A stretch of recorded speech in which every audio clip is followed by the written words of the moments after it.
It is still the first day here at Origins Game Fair, and I have the pleasure of speaking with Thurston Hillman. Hello. See, I got the name right. Yeah. From Paizo, and we are going to talk a little bit about Starfinder, but we're going to talk a bit about the organized play. And I will be the first to admit that I do not take part in organized play because I'm such a great game master. I can't possibly imagine sitting with someone else running a game. I'm kidding. So let's talk a little bit about the organized play for Starfinder. So Absolutely. We've got Pathfinder and Starfinder that's available in a lot of game stores, a lot of comic book stores, people. They also are part of the organized play programs too. So what would you like to share with the audience? So what I would say, organized play is kind of that introduction into the game. If you're someone who doesn't have that gaming group, or we have a lot of people who move around the country a lot, they move around the world a lot, and it is this... Oh, so you're saying transients are fans of Paizo? Exactly. You can bring your same character to anywhere. Transient audience, okay. Hey, we are accepting of all people. Going back to what you just said, I am one of those people who... for the longest time, I did not need to go down to a game store and get into a random game. I had an amazing gaming group, but after a while, people move, things change, and you need to get new players. And what I found was somebody flips the table one night and you go, I'm not playing with them again. Yeah, exactly. That's never happened. And there's never relationships in gaming groups that go south. That also never happens. It does. But what I would say is, organized play offers this cool way of meeting a whole bunch of other people who are interested in the same hobby. And no, you're not going to like everyone you're playing a game with, but it lets you kind of pick and choose that group you want for a home game and then go do that. Or if you're the person who is really like, yeah, I want to come down and play this character. I am going around the country. I like, playing at different conventions and being able to play the same character. That's what organized play offers. We have people here who are from across North America. They will be gaming here all weekend with characters. They will then be going to Gen Con and playing those same characters and continuing to tell that same story, which is really cool because you see that evolution. And there are people who game together once or twice a year. And that's their game, but they do it with the same character every year, and it's structured in a way that they can do that, and everything is legal and cool in terms of like, hey, I also want to pick up a game at a convention. Sure. So. One thing I would be curious about too is, and maybe I'm misinformed, but it was of my understanding that if gamers go to their friendly local comic shop, friendly local game shop, and they're part of the organized play, they're playing new adventures. They're not playing adventures that are going to get published later on down the road as far as like an adventure path or something. Is that correct? Yeah, so what we do for the organized play, both Pathfinder and Starfinder, is we currently release 2 monthly scenarios, which are about a 4 to 5 hour block of time, so a solid adventure, really, and we release 2 for each game system a month. That's amazing, because Paizo releases very little product. To give an example, to people out there of what that looks like in terms of words, our adventure paths are in the area of like 30,000 words, give or take. The Pathfinder one's a bit longer than the Starfinder ones, but we often aim for like 12,000 to 15,000 words for scenario. So the scenarios we're releasing every month, PDF, there's a lot going on, and they're about the size of the adventure path. I know when Starfinder started, because we were on a slightly less, we weren't doing monthly releases with Starfinder when it came out. Organized Play was actually releasing more content than our main lines for a very long time. And so people who want to see our world, and in Starfinder are many worlds, they can come in and see it through scenarios. And we aren't tied to we have to tell the same story for the next 6 months. No, this is, we're telling all sorts of different stories. Like, we're going from, hey, we're exploring this space dungeon, to you're on a reality TV show, to all of these different stories that we can tell, which is exciting. And for players who come into organized play, that's the experience they can have every week at a game store.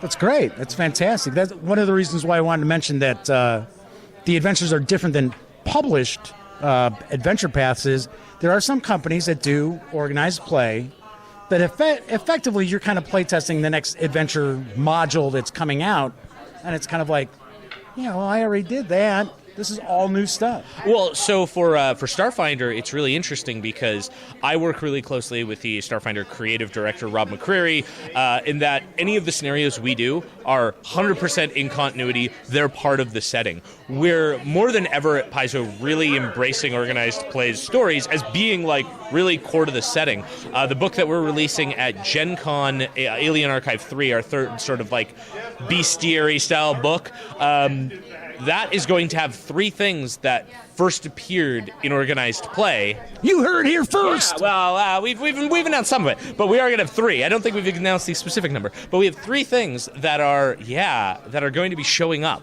that came from Organized Play scenarios, and people were like, yeah, I really was excited by that. I mean, do you want to play a psychedelic walrus person? You can do that, and that came from Organized Play, and that will be in that book. And so it's really exciting to see that like things the players are loving through Organized Play, we can then go into our main our main print book lines and go, yeah, we want to get this out there because people have really gravitated to that. And talking about main print, we do have the beginner box, which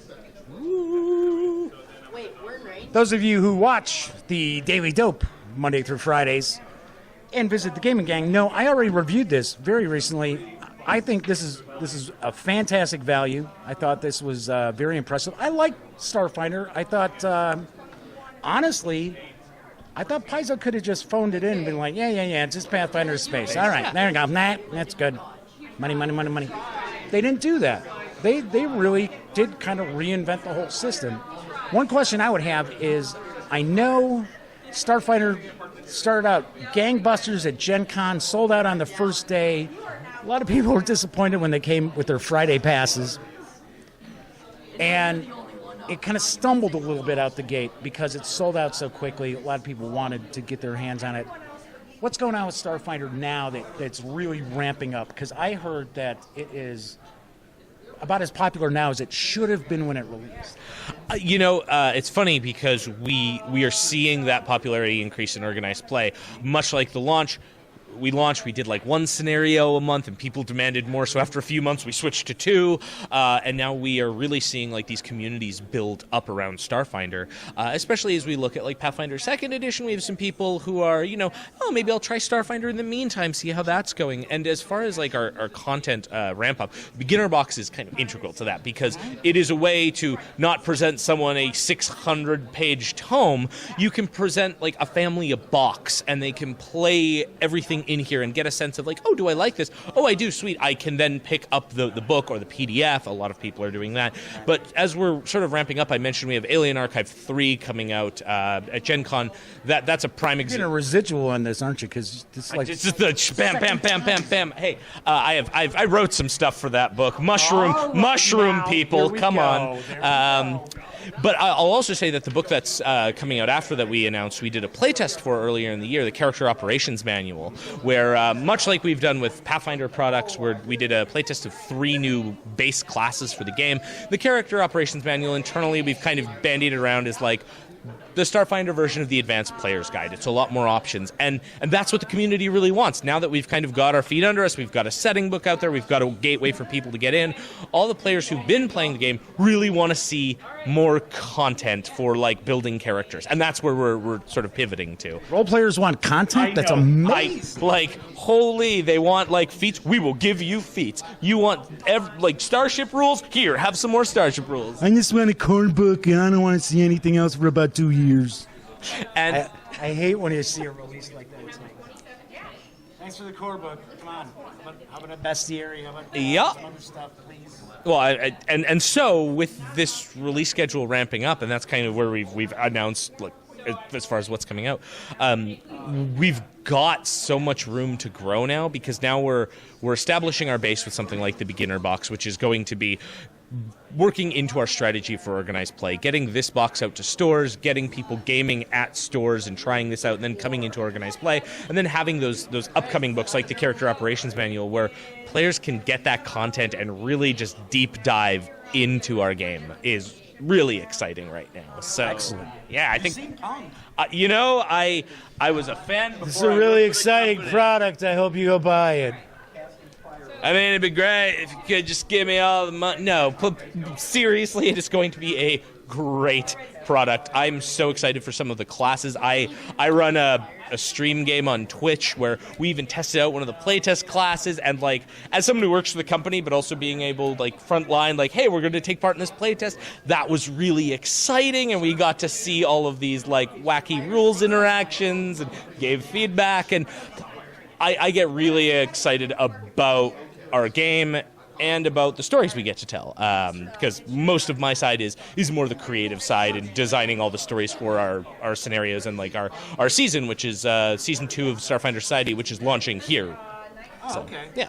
So I was going to say, there were a lot of episodes to season 1, I noticed. So season 1 was sort of an odd duck, because when it started, we started with that one scenario a month, and by the time a couple months in, we realized, okay, the fans really want 2 scenarios a month. My hair went more gray than it normally is, but we said, hey, let's keep going, but maybe what we'll do is we'll extend season 1 basically into 2 years, so that we can really tell the full story. And one of the ways I like to describe our first season is it's a space opera in a lot of ways. We have this kind of Mass Effect-esque storyline of fighting the big alien menace, and that's all coming to a head here at Origins on Saturday night. We have our 200 Fate of the Scoured God interactive special. If you've never seen one of those, imagine a big ballroom that is filled with tables that are all playing the same thing, and we have, for Gen Con at least, we're going to have the big projection up there that's going to have like the star system map with where the fleets are and where people are doing their stuff,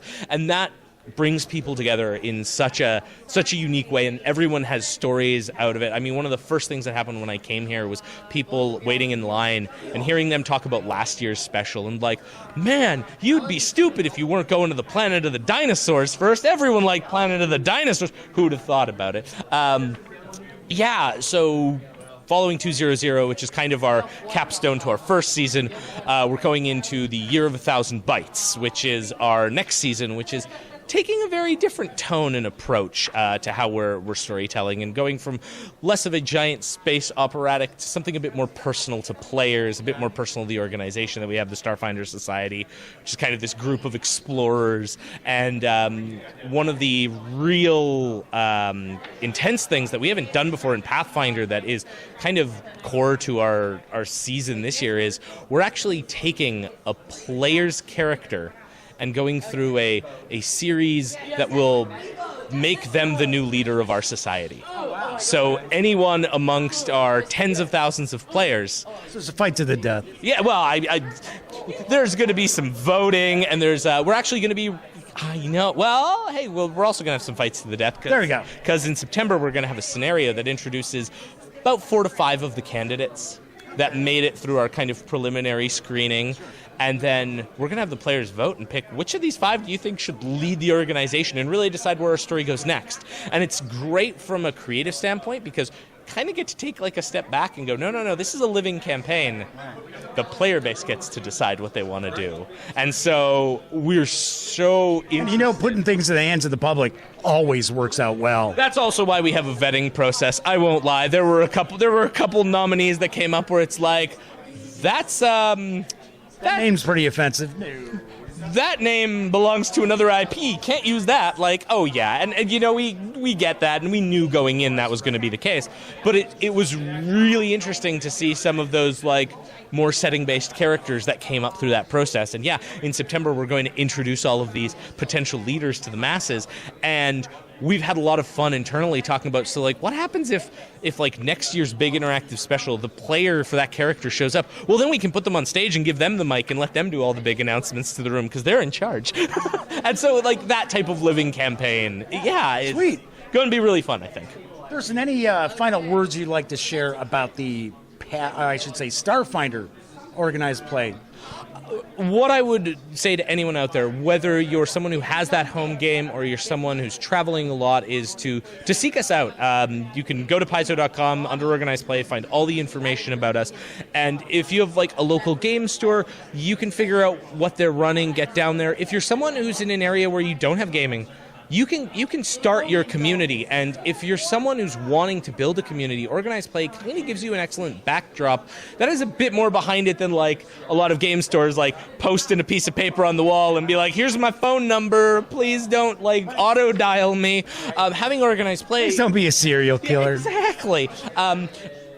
Paizo's got your back for Organized Play and running it in stores, and the more people we get involved, like, it really is like a family. I've been, this will be my 9th Gen Con this year that I've been going to for Organized Play, and I have developed friendships that have lasted that entire time.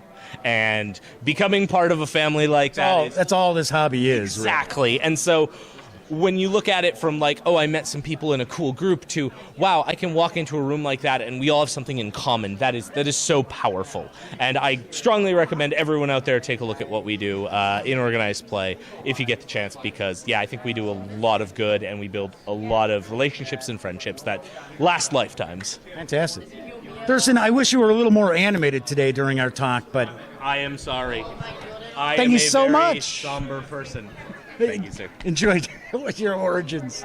You too.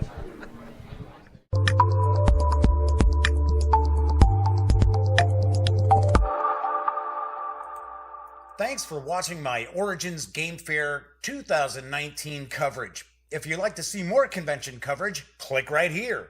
And if you'd like to see a somewhatly random video from the Gaming Gang channel, including recordings of the live Monday through Friday episodes of The Daily Dope, click right here.